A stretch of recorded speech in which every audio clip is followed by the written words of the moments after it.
Hello everyone, my name is Dr. Saroj Rinwal and today we are going to discuss about operating system CPU scheduling algorithms.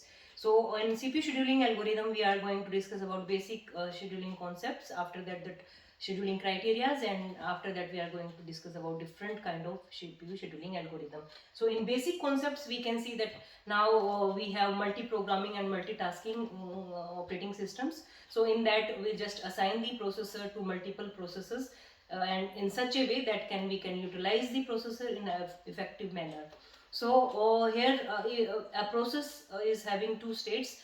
Either it can be in the CPU burst time or in the IO time. So when one process is busy with IO operations, we can assign that CPU to another process so that the utilization of processor will be 100% or in effective manner. So next week are going to discuss about that scheduling criteria. So there are total 5 major criteria for CPU scheduling algorithms. First one is CPU utilization. As discussed, we want our resources to be utilized 100%, and CPU is a resource here, or processor is a resource here. So utilization of processors we need 100%.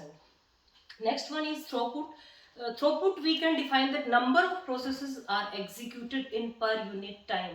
So if suppose we are taking T as a time, so in T 0 to T time unit, if 5 processes are executed as per one algorithm, another algorithm is executing in 0 to T time 4 processes only. So the 5 is better one than 4. So that is the throughput we can define. After that, the response time is that how quickly we are getting the response. That first response we are calculating here. And waiting time, the amount of time any process is ready to execute but waiting for the resource or the processes, so that time is calculated as waiting time. And next is that turnaround time. So turnaround time, we can say that total time taken by the process to be executed. So we can define it as waiting time plus execution time is called turnaround time. Our motto is here to optimize the CPU scheduling criteria. The optimization in that we want to maximize the utilization as well as throughput and minimize other timings, either turnaround time or waiting time or response time. So now we are going to discuss about single processor scheduling algorithm. So there are several CPU scheduling algorithm for single processor, but mainly we are going to discuss these four: that first come first serve, that shortage of first, priority scheduling, and round robin CPU scheduling.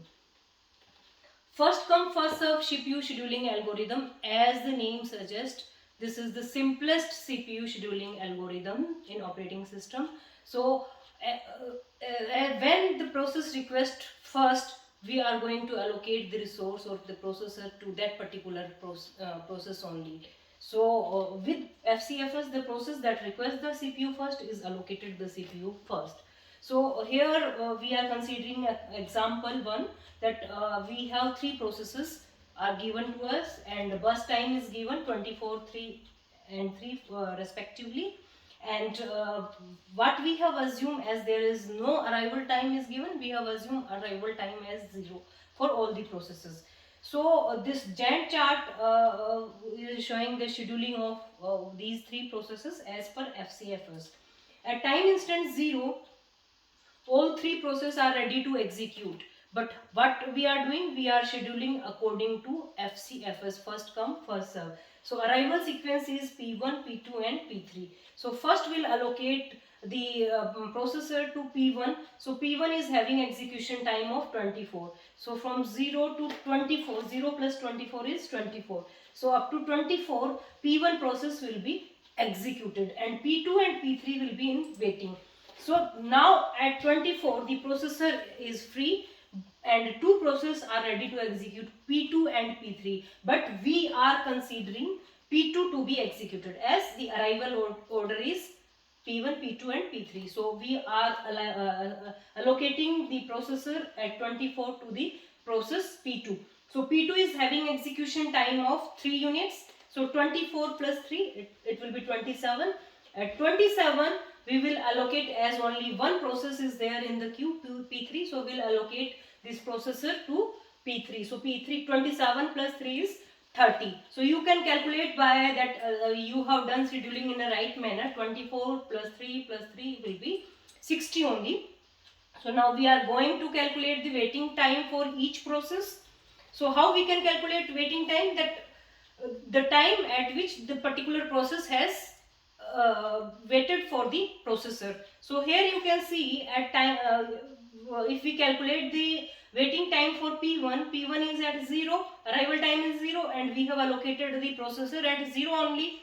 So P1 has not waited for any time, or you can say the waiting time for P1 is 0 only. So after that P2, you can say P2 and was arrived here, but till 24 that was in waiting queue only. So the waiting time for P2 is 24. Similarly, the waiting time for P3 is 27. So P2 is 24 and P3 is 27. So now we'll calculate average waiting time.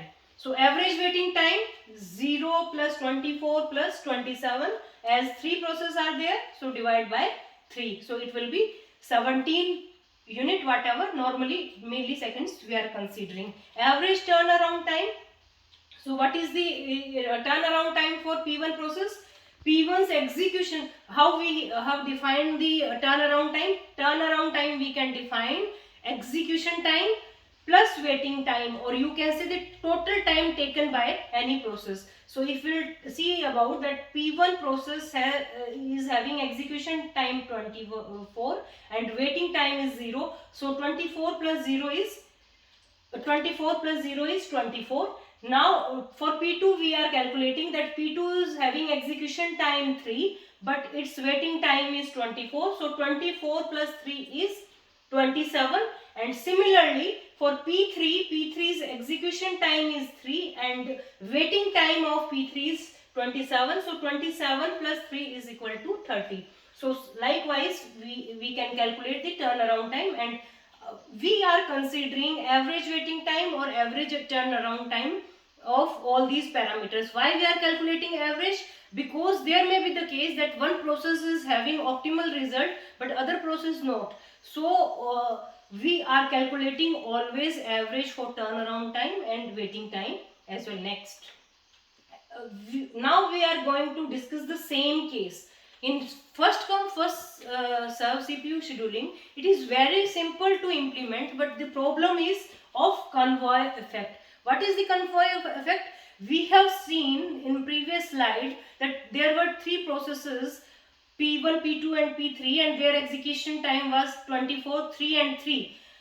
The process P1 is having long execution time as compared to P2 and P3. So the waiting time of P2 and P3 automatically increases due to process P1. So what we can do, the same case we are going to repeat, case 2.